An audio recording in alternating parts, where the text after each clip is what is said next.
ওরে বাবা রে! ওই দেখো ভাল্লুক ভয় নেই, আমাদের কিচ্ছু করতে পারবে না। কারণ আমরা আজকে এসেছি আলিপুর জু মানে আলিপুর চিড়িয়াখানাতে। অনেকদিন পর আমি চিড়িয়াখানাতে এলাম। সবার আগে এসেই চলে গেছিলাম সোজা বাঁদরের খাঁচার সামনে। আর আমাদেরকে কিরকম ঝুলে, ঝুলে আমাদেরকে মুখ ভেঙাচ্ছিল তোমাদেরকে বলে বোঝাতে পারবো না। কি মজাই না ওদের হচ্ছিল। আচ্ছা, এটার কিন্তু একটা ডিটেইলস ভিডিও আমি কিন্তু অলরেডি আপলোড করে দিয়েছি। যদি না দেখে থাকো ঝটপট দেখে নাও।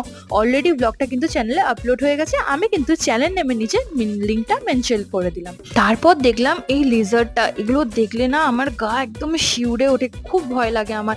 এগুলো নাকি কিছু কিছু মানুষ পোষে, ভাবো একবার তাদের কত সাহস। আমার কিন্তু একদম পছন্দ না এই জিনিসটা। তারপর সোজা চলে গেলাম দেখতে জেব্রা। আগের বার যখন লাস্ট ইয়ার আমি এসেছিলাম তখন কিন্তু অনেক কটাই ছিল, এখন দেখলাম মাত্র দুখানা। তারপর এই বড় ভাল্লুকটাকে দেখলাম, দেখো না মানুষজন দেখে কেরম ভাবে ওপরের দিকে উঠে আসছে, দেখে গা শিউরে উঠছে তাই না। আজকে কিন্তু আমরা প্রচুর মজা করব, তাই বড় ব্লগটা একদম দেখতে